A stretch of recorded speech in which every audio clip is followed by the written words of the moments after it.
If you're experiencing connection errors with your Nintendo Switch, follow these steps to troubleshoot and improve your connectivity.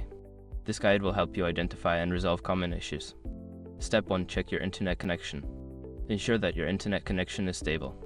You can do this by testing other devices on the same network. If they're also having issues, consider restarting your router. Step 2. Restart your Nintendo Switch. Power off your Nintendo Switch completely by holding the power button for a few seconds, selecting power options, and then turn off. Wait a moment before turning it back on to refresh the system. Step 3. Update system software. Make sure your Nintendo Switch is running the latest software. Go to System Settings, select System, then System Update to check for and install any available updates. Step 4. Adjust network settings. Navigate to System Settings, then Internet and select Internet Settings. Choose your network and confirm that the password is correct. You can also try forgetting the network and reconnecting. Step 5. Change DNS settings. If issues persist, consider changing your DNS settings. Go to Internet Settings, select your network, and choose Change Settings. Scroll to DNS settings and switch to Manual.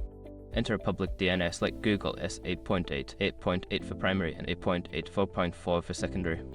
By following these steps, you should be able to resolve connection errors on your Nintendo Switch.